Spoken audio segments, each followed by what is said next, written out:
Harlem, New York. 11:34 p.m. Friday, September 13th, 1940. The neon sign of the Paradise Room cast red shadows across Lenox Avenue, its electric hum mixing with the distant wail of a saxophone bleeding through brick walls. This was the heart of nighttime Harlem, where white downtown money came to buy black culture by the bottle while keeping black patrons locked outside after 10 p.m. The air was thick with cigarette smoke, cheap cologne, and the metallic taste of impending violence. At the velvet rope stood Mickey the Hammer Flanagan. 6'3", 240 pounds of Irish muscle, wrapped in a wrinkled suit that smelled of stale beer and dried blood. He'd worked doors from Hell's Kitchen to the Bowery, but the Paradise Room was his kingdom. Here, he didn't just enforce the club's whites only after 10 policy, he celebrated it. His brass knuckles had left permanent dents in the brick wall beside the entrance, each mark a testament to his enthusiasm for keeping undesirables in their place. At 11:37 p.m., a black Packard 12 glided to the curb like a shark cutting through dark water. The conversations on the sidewalk dropped to whispers, because everyone recognized the man stepping out of the back seat. Ellsworth Bumpy Johnson emerged wearing a charcoal suit tailored on Bond Street, a burgundy silk tie, and shoes polished to mirror perfection. He was 43 years old. He controlled every numbers racket from 110th Street to the Bronx. He moved heroin through Harlem like other men moved newspapers. 14 police captains cashed his monthly envelopes, and 3 judges signed whatever papers bore his signature. He approached the rope with the measured pace of a man who owned the sidewalk beneath his feet. Flanagan stepped forward, one meaty hand raised. "Club's full tonight. No coloreds." Bumpy stopped exactly 3 feet from the rope, his eyes flat, dark, completely devoid of warmth, fixed on Flanagan's face like a coroner studying a corpse. He said nothing. The silence stretched between them like a taut wire. Flanagan mistook the quiet for weakness. "You deaf, boy?" He laughed, loud enough for the cue to hear. "I said we don't serve your kind. Go back to whatever hole you crawled out of." Bumpy's expression never changed. "What's your name?" "Mickey Flanagan. And I don't give a damn who you think you are in your little jungle. This is a white man's establishment." Bumpy nodded once, as if filing away important information. He reached into his jacket. Flanagan's hand moved toward his brass knuckles, but Bumpy only withdrew a platinum cigarette case. He selected a cigarette, struck a match against the brick wall, and took one slow drag. Then he dropped the cigarette onto the sidewalk and crushed it under his heel with surgical precision. "You have 10 minutes, Bumpy said, his voice barely above a whisper. 10 minutes for what?" "To clear the building." Flanagan's face twisted into a sneer. "Or what? You gonna send your boys after me?" He leaned closer, close enough that Bumpy could smell the whiskey on his breath. Then he said it, the word that severed the last thread of restraint in the air. "Listen here, nigger. You don't run nothing up, not while Mickey Flanagan's on this door." The street went silent. Even the distant jazz seemed to pause. Bumpy didn't flinch, didn't step back, didn't raise his voice. He simply checked his watch, a platinum Patek Philippe that caught the neon light. 11:39 p.m., 9 minutes, he said. Then he turned and walked back to the Packard. His driver opened the door. The car pulled away from the curb at exactly 11:40 p.m., disappearing into the Harlem night like smoke.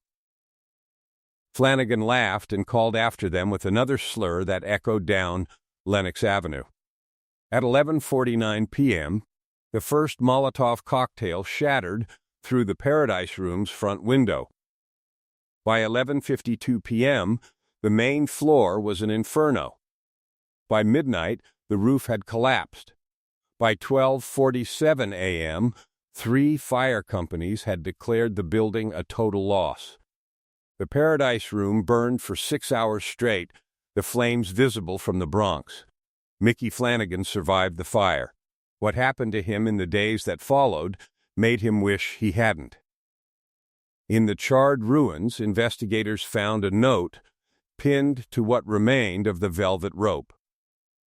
4 words written in perfect cursive: "Respect is non-negotiable." The story of how Mickey Flanagan lost everything is a warning that history has tried to hide. If you enjoy these deep dives into the underworld, you can support the channel by buying me a coffee using the link in the description. Your support keeps these investigations alive. Now let's go back to September 13th, 1940. The Paradise Room occupied the corner of Lenox Avenue and 133rd Street like a parasite feeding on its host. By 1940, it had perfected a business model that extracted maximum profit from Harlem's cultural wealth while systematically excluding the people who created it. The formula was brutally efficient.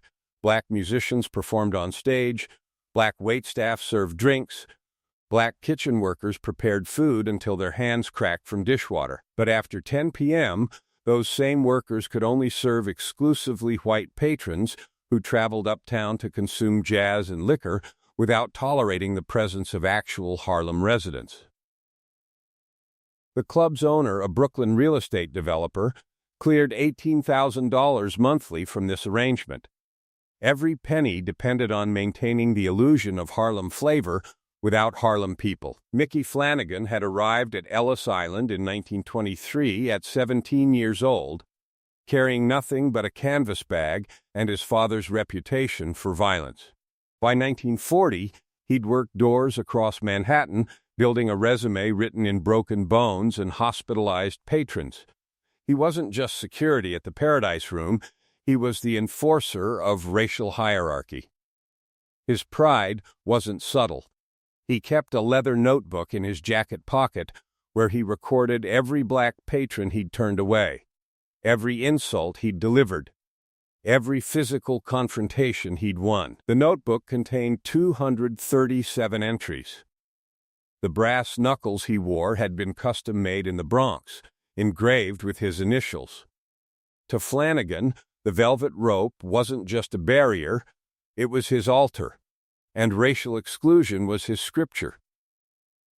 Ellsworth Johnson had built his empire with the patience of a chess master and the brutality of a battlefield general. By 1940, he controlled every numbers operation from 110th Street to the Harlem River, employed 400 runners, and generated weekly revenue exceeding $30,000. But money was never Bumpy's primary currency. Respect was.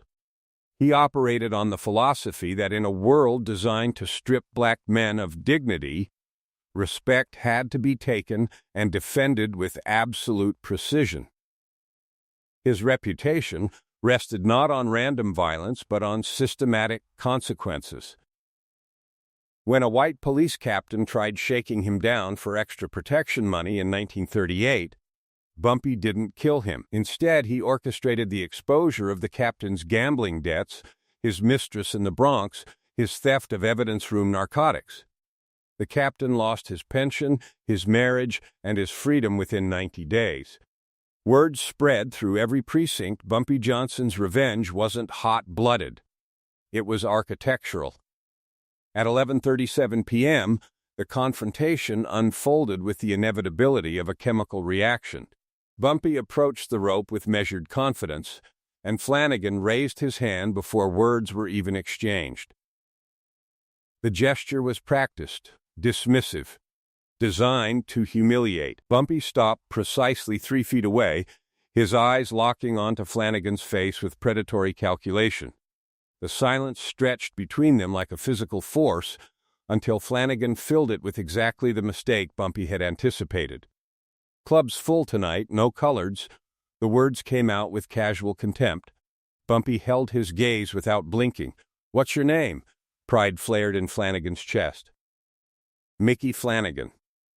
And I don't give a damn who you think you are in your little jungle.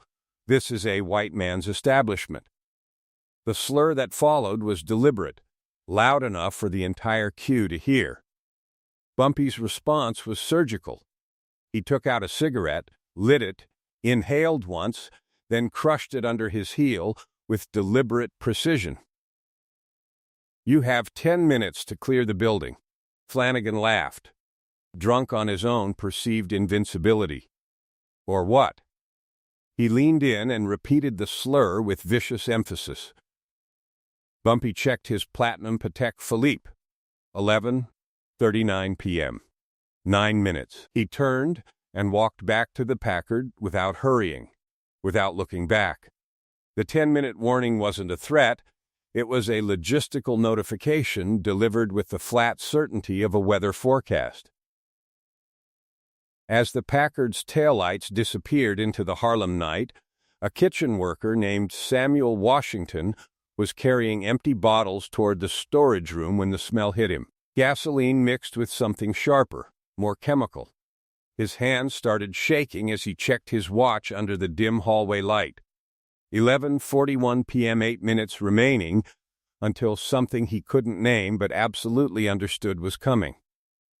7 hours before Bumpy Johnson approached that velvet rope, 3 men sat in the back room of Solomon's barber shop on 125th Street, studying blueprints spread across a worn card table.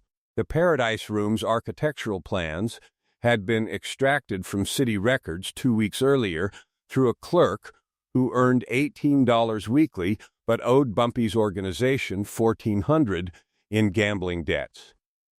Every exit was marked in red ink, every load-bearing wall circled, every ventilation shaft traced with mathematical precision.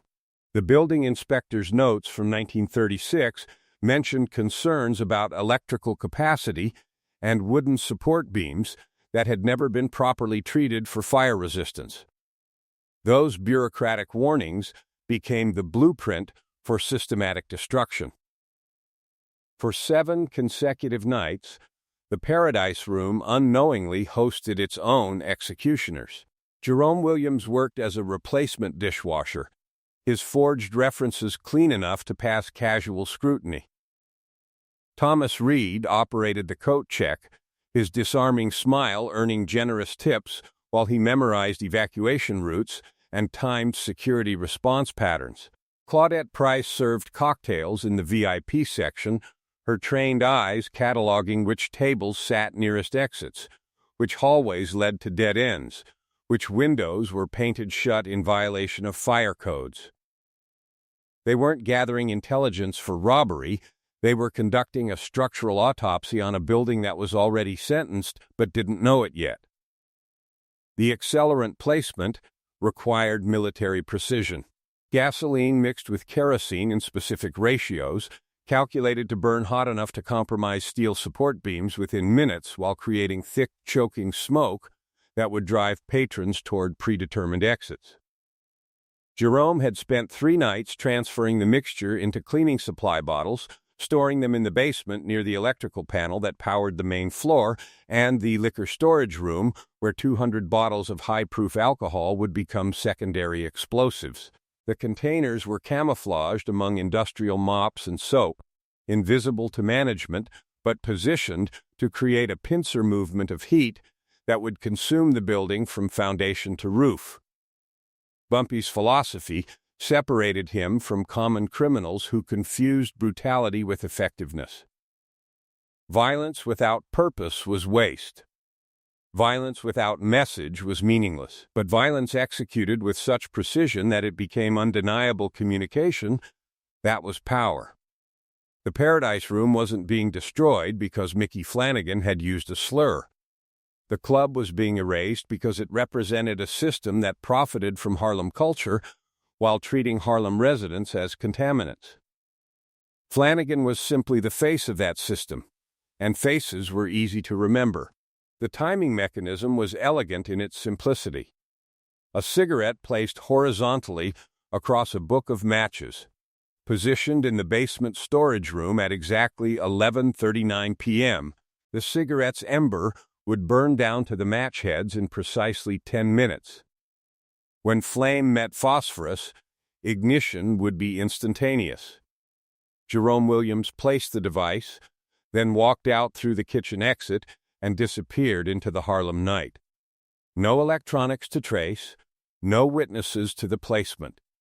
Just chemistry and patience. Inside the main floor, 217 patrons continued their Friday night rituals. Champagne flowed at corner tables, jazz filtered through cigarette smoke, women in fur stoles laughed at recycled jokes. The white patrons had paid premium prices for this sanitized version of Harlem authenticity, protected by men like Flanagan who kept reality outside where it belonged. The building was holding its breath. At 11:49 p.m., the cigarette ember touched the match heads. The initial explosion wasn't cinematic drama, but a sharp crack followed by a whoosh of igniting vapors. Within 30 seconds, flames climbed basement walls with predatory speed. Within 90 seconds, smoke poured through ventilation ducts into the dining room. Within 2 minutes, electrical systems failed, and the building went dark except for orange pulses from beneath the floorboards. At the front entrance, Mickey Flanagan stood with another bouncer, mid-sentence about putting that uppity Negro in his place. His brass knuckles caught streetlight as he gestured. He didn't smell the smoke yet. He didn't hear the screams beginning inside. He had 3 minutes before the front doors would blow outward from pressure. 3 minutes before his kingdom became his nightmare. 3 minutes before understanding that Bumpy Johnson's warning had been exactly what it claimed, a countdown delivered with the precision of a Swiss watch. The fire didn't just spread through the Paradise Room, it hunted with predatory intelligence. At 11:49 p.m., the basement erupted in orange heat, reaching 1,200 degrees within 40 seconds. The gasoline-kerosene mixture transformed dry wooden support beams into fuel, flames punching through the main floor like fists through paper. By 11:50 p.m., superheated gases roared up the dumbwaiter shaft, turning it into a chimney that delivered fire directly into the kitchen and dining room. At 11:51 p.m., the liquor storage ignited, 200 bottles of high-proof alcohol detonating in a chain reaction that shook neighboring buildings. By 11:52 p.m., the front doors blew outward under pressure, glass and metal fragments spraying across Lenox Avenue like shrapnel.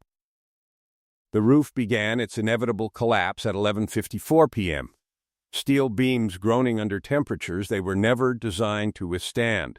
Mickey Flanagan's survival was accidental geography. When the doors exploded at 11:52 p.m., he was standing 3 feet to the left, close enough to feel heat sear his eyebrows, but far enough to avoid the blast radius that hospitalized the bouncer beside him.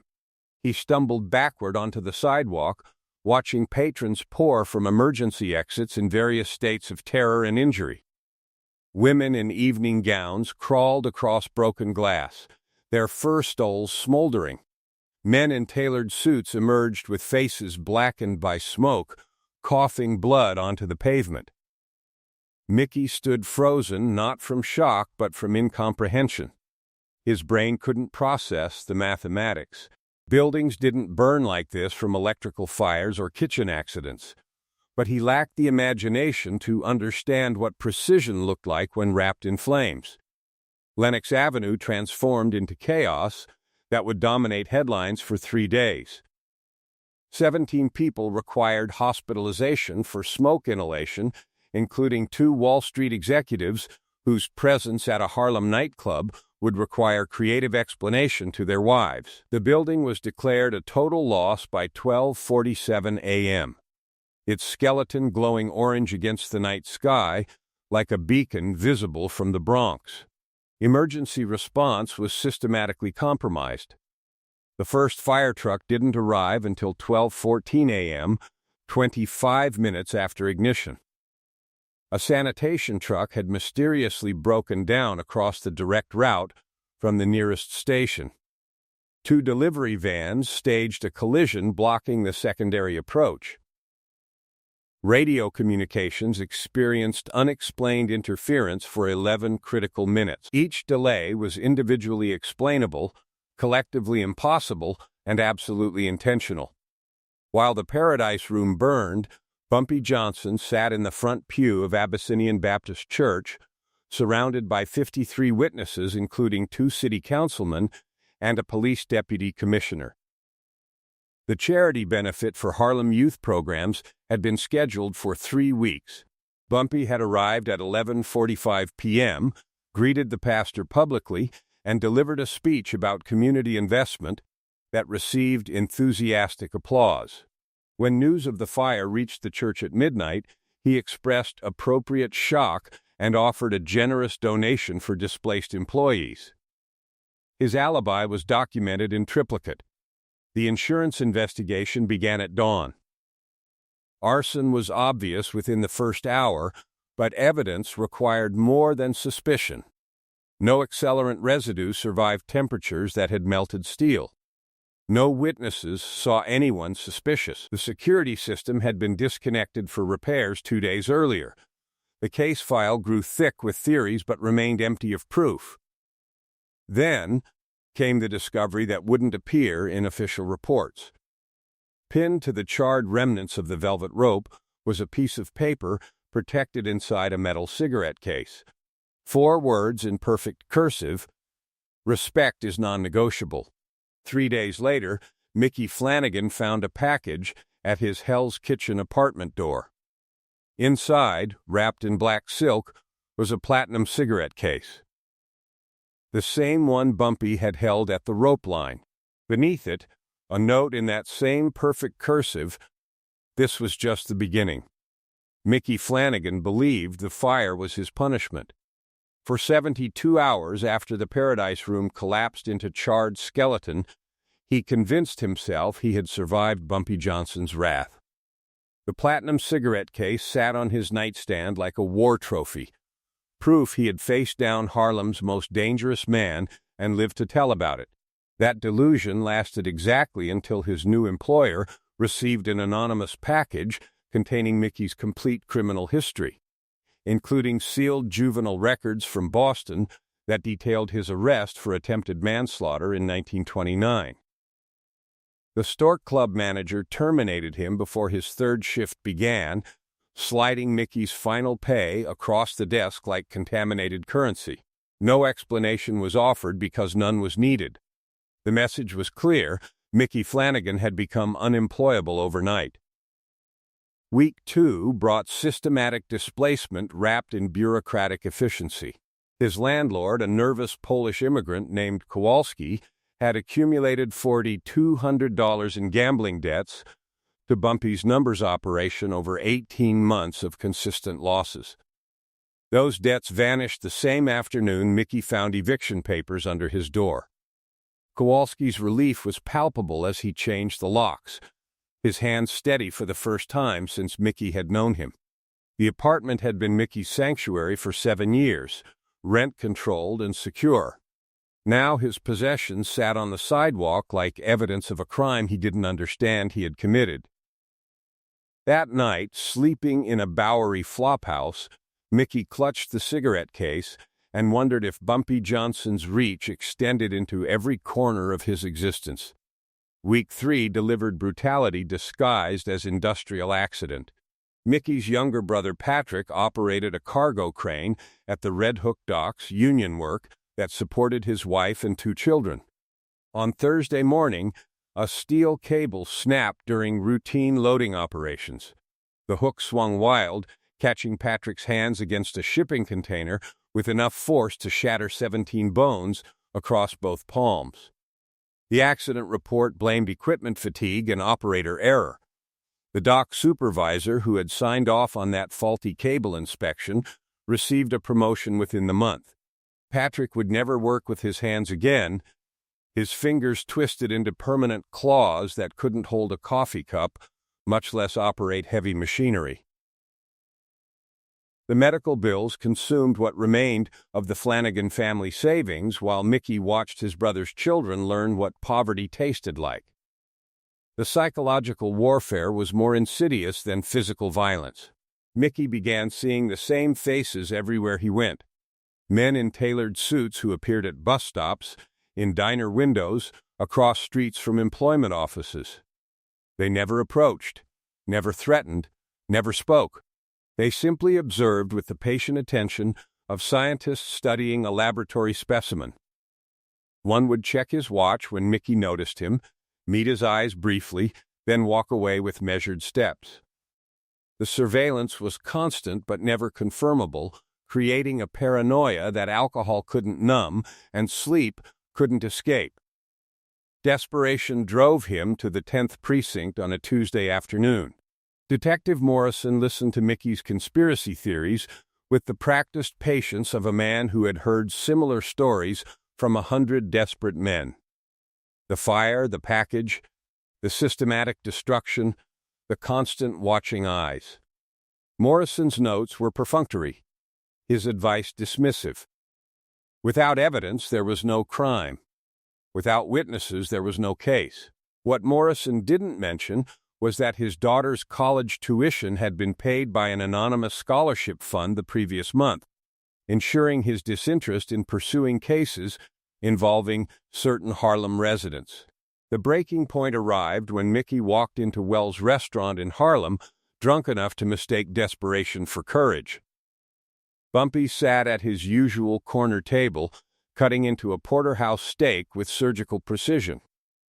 Mickey approached with fists clenched, ready to demand answers or deliver violence.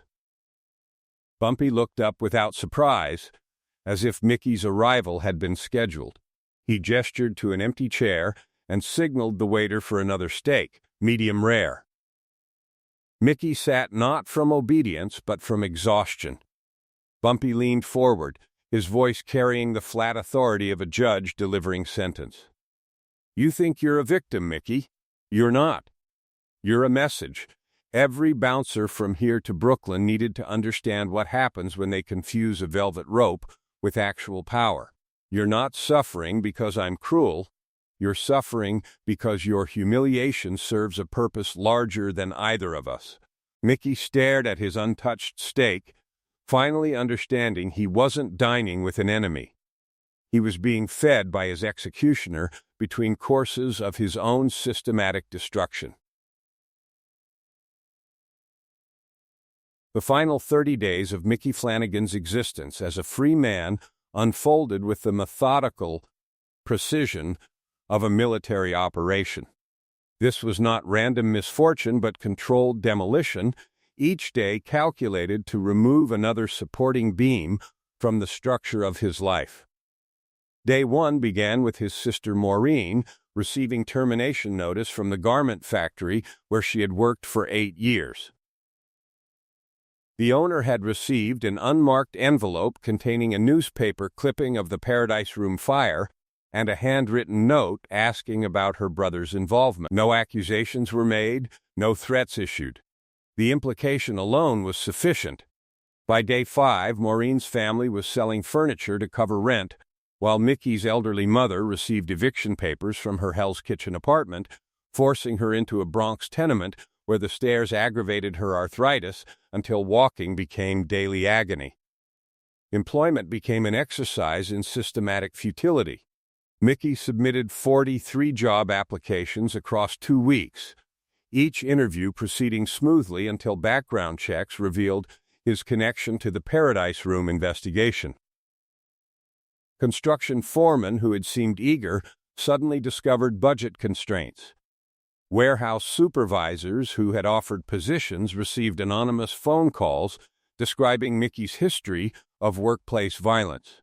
Even day labor opportunities evaporated when word spread through hiring halls that Mickey Flanagan carried contamination no employer could afford. The invisible wall Bumpy had constructed around him was more impenetrable than any prison cell, built from whispered warnings and bureaucratic rejections.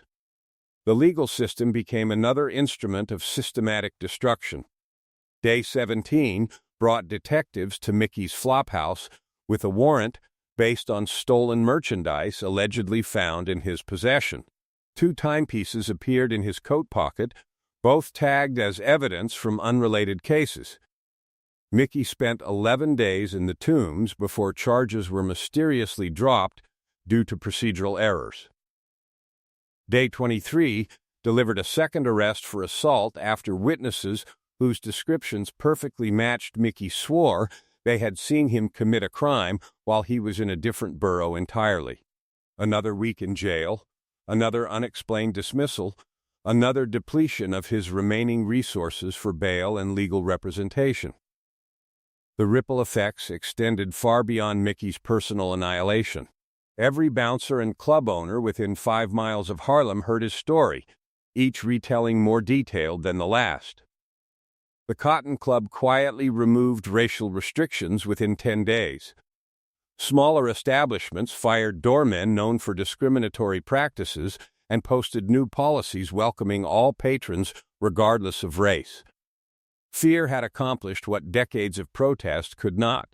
Meanwhile, the Paradise Room's owner attempted reconstruction with insurance money, only to face rejection from 17 banks across 3 states.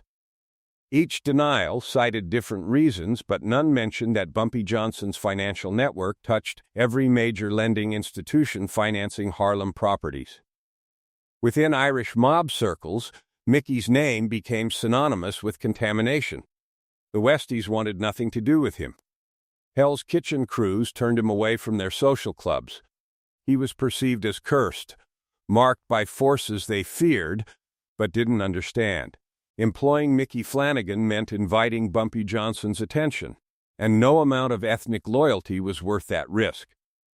By day 26, Mickey was radioactive, effectively excommunicated from the only community he had ever known. The final humiliation arrived with mathematical inevitability. Day 28 found Mickey on Lenox Avenue, hat in hand, asking for dishwashing work at the same Harlem establishments he had spent years excluding people from entering. The restaurant owners recognized him, their faces showing mixtures of pity and satisfaction.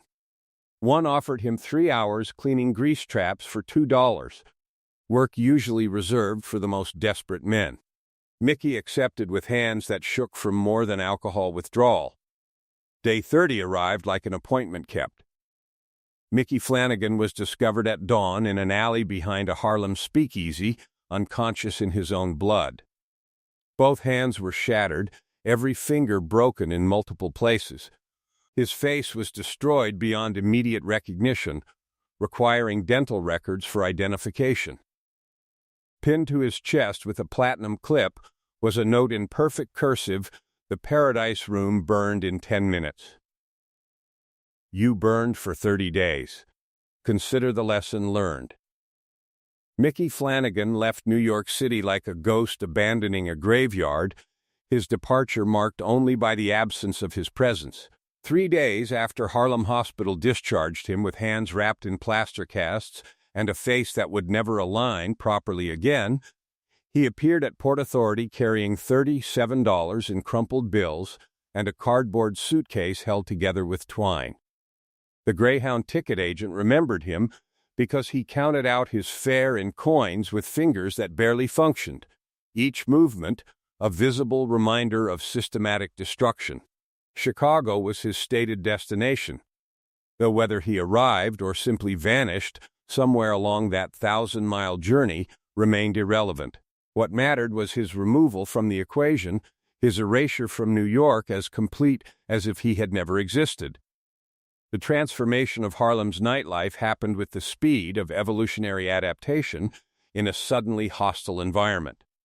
Within 6 months, every establishment from the Cotton Club to basement speakeasies had quietly eliminated racial restrictions without fanfare or moral proclamations.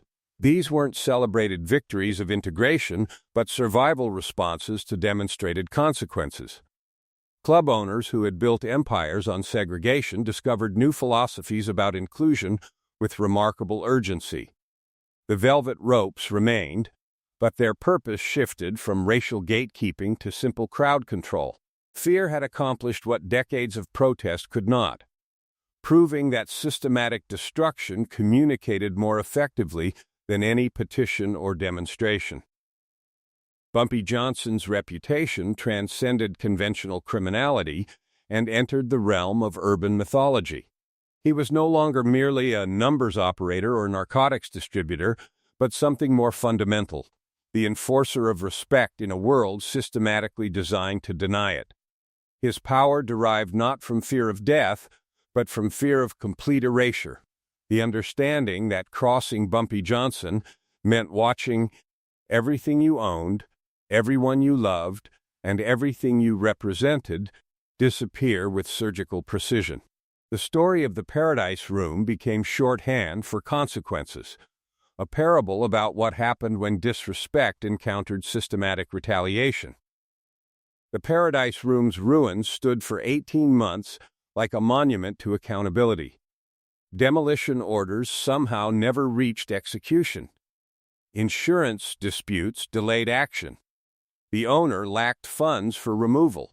Meanwhile, the charred skeleton remained visible from 3 blocks away, its blackened walls serving as constant reminder that certain lessons required permanent markers. Children played near the foundation, but never inside. Even scavengers who stripped copper from other abandoned buildings left the twisted steel beams untouched, understanding that the ground itself belonged to a lesson still being taught. Among doormen and bouncers, a new code emerged and spread with the efficiency of survival instinct. Never disrespect a man at the rope line because you don't know who's watching. The phrase appeared in hiring conversations, training sessions, and late-night exchanges between security personnel who suddenly understood their vulnerability. The velvet rope was revealed as temporary authority that could be withdrawn instantly if maintaining it became more expensive than abandoning it. Mickey Flanagan's fate had taught an entire profession that their power existed only as long as more powerful men permitted it. The Paradise Room investigation officially closed within a year, filed under electrical malfunction despite evidence that screamed arson. No arrests were made, no charges filed. The case folder gathered dust in basement archives, its conclusions satisfying no one but troubling no one enough to demand reconsideration. Truth was obvious but untouchable, protected by the same systematic precision that had orchestrated the fire itself. The legend grew through Harlem's oral tradition with the resilience of folklore. Each retelling added dramatic elements, but every version preserved one unshakable detail. Bumpy Johnson had given a 10-minute warning, and the Paradise Room had burned in exactly 10 minutes. That precision was the story's spine, proof that this wasn't rage, but policy, not emotion, but execution. In 1965, 25 years after the smoke cleared, a young civil rights worker conducting oral histories asked an elderly woman about the vacant lot on Lenox Avenue where weeds grew through cracked foundation stones. She smiled with the satisfaction of someone who had watched justice unfold from her front window. "That wasn't just a fire, child," she said, her voice carrying the weight of witnessed history. "That was justice with a match." And every man who saw those flames learned the same lesson: respect ain't requested in Harlem. It's required. The lot remained empty, as if the ground itself remembered the price of disrespect and refused to let that memory be buried beneath new construction.